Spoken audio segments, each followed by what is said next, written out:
You're listening to Liberty Buzzard with Dustin Hammett and Thomas Umstattd Jr.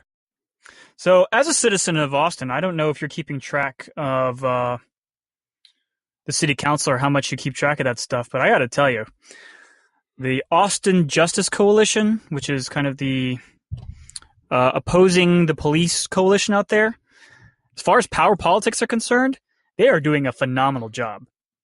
I mean, they are just turning. They are just defeating the police department at every turn, and they have the city council in the palm of their hand. It's actually, now that I'm not a cop, I'm still frustrated, but it's absolutely incredible to watch. I got to give them props. They're the ones who just released the report that said that African Americans are arrested at twice the rate. Yeah, it was actually Greg Casar, I think, sent out the report, but yeah, they seconded it. I know it's a joint venture between the two. So, yeah. You got to respect game. They got game. They got game. Yes, they And do. it doesn't help the Austin City Police that almost none of them actually live in Austin city limits. No, and that's exactly right. Which is unfortunate because they're not paid enough to afford to live in Austin. Exactly right. But I mean,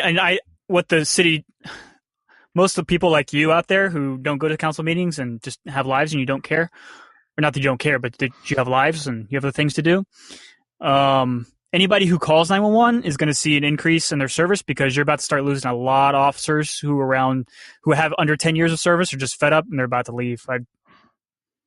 I know personally a couple dozen and that are looking to go. And if those are the ones that I know, and there's a couple more hundred out there that I haven't spoken to about it, I think it's going to get ugly.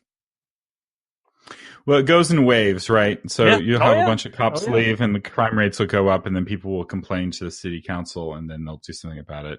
I don't see anything happening without crime going up. Oh, no. Crime's got to go up first. Yeah. Well, I'd love to say that it won't, that it will. Behaved, but just by the nature of influx of, when you ever have a mass influx of people, it's going to. I mean, it already has been going up. But, you get a mass influx of people and you don't, it's just like the roads in Texas, the roads are always 20 years behind because we're never planning for a mass influx of people.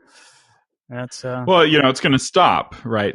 We keep planning on it stopping because Texas is going to stop being awesome, obviously, and people are going to stop wanting to leave here. And surely California will get their act together and people will stop fleeing that state.